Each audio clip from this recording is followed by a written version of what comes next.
Assalamualaikum warahmatullahi wabarakatuh. Halo semuanya, perkenalkan aku Atilaina Najian. Aku sekarang ini sih. Aku Gizra Agesta. Jadi sobat pendengar, kita balik lagi di sini dengan podcast Girls Talk. Di sini kita di tempat ini kita akan ngobrol tentang isinya pokoknya daging semua ya. Kali ini topik kita bisa dibilang cukup panas karena kita benar-benar harus membahas ini bareng-bareng. Apa sih topik kita hari ini? Jadi topik kita hari ini adalah LGBT atas nama HAM. Jadi tenang, nggak ngejudge dulu karena kita akan membahas dari berbagai sudut pandang. Jadi ada sudut pandang agama, sosial, dan juga dari HAM. Bener nih, dan untuk memulai, yuk kita throwback dulu ke zaman Nabi Lut ya.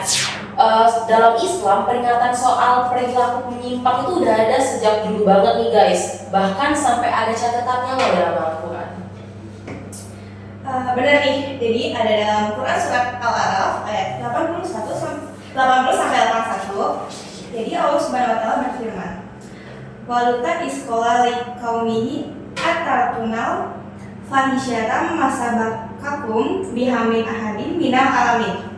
Artinya, dan ingatlah Lut ketika dia berkata kepada kaumnya, "Mengapa kamu mengerjakan perbuatan keji itu yang belum pernah dikerjakan oleh seorang pun dari umat sebelum kamu? Innakum latatuna rijala syahwatan min dunin nisa, bal antum kaumun musyrikun." Sesungguhnya kamu mendatangi laki-laki untuk melampiaskan nafsumu, bukan kepada wanita. Sungguh kamu adalah kaum yang melampaui batas. Dan akhirnya perbuatan mereka itu terus menyimpang. Kaum Nabi Lut diazab oleh Allah dengan azab yang luar biasa dahsyat tentunya. Ini bukan cuma cerita sejarah tapi peringatan keras dalam syariat Islam. Apa itu sih LGBT? Nah, Sekarang kita lurusin dulu ya, apa sih sebenarnya arti dari LGBT ini? LGBT itu singkatan dari lesbian, gay, biseksual, dan transgender. Dimana lesbian itu perempuan yang menyukai sesama perempuan, gay itu lelaki yang menyukai sesama lelaki, dan biseksual itu menyukai laki-laki dan perempuan. Lalu transgender adalah seseorang yang mengubah identitasnya dari gender yang dari dia dapat saat lahir menjadi gender sebaliknya. Ya, bener banget nih apa yang diomongin sama Lala ya. Dalam Islam tuh ya, orientasi seksual sama jenis itu jelas banget dilarang. Nih, aku mau bacain larangannya di ayat Asy-Syu'ara, di surah Asy-Syu'ara ayat 165 sampai 166. Atatu nazukrona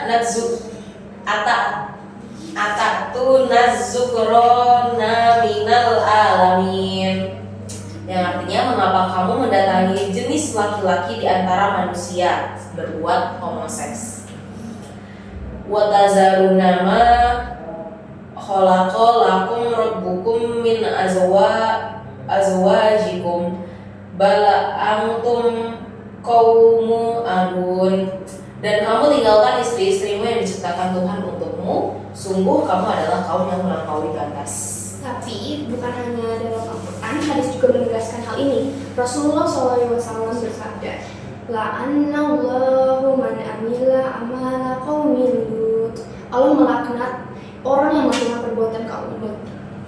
Jadi udah jelas ya, dalam Islam tuh perbuatan LGBT dilarang dengan keras, bukan karena Islam anti manusia ya, tapi karena itu menyimpang dari fitrah dan berdampak negatif bagi moral dan tatanan sosial juga.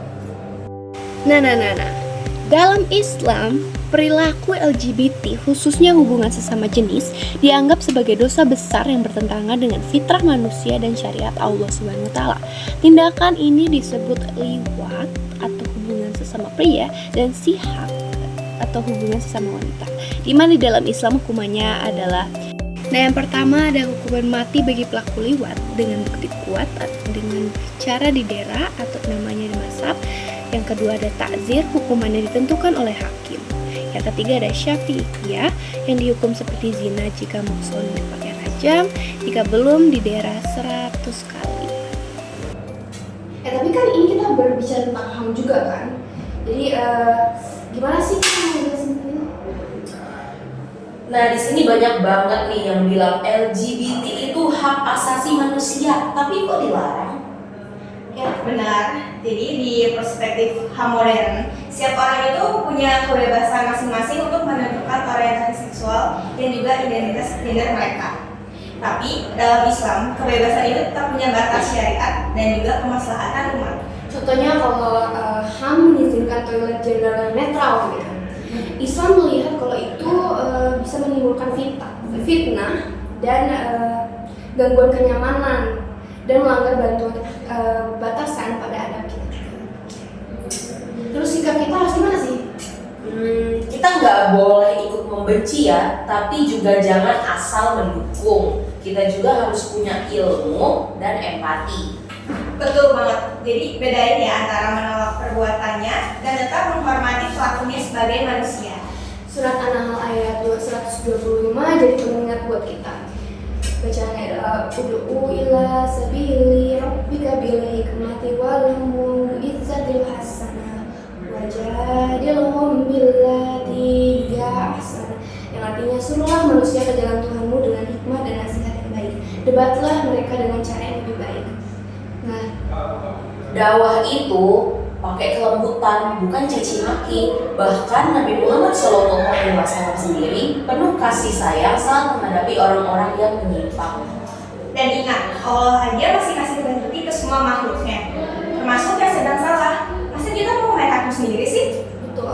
So intinya kita nggak harus setuju, tapi kita bisa tetap menghormati secara sesama manusia.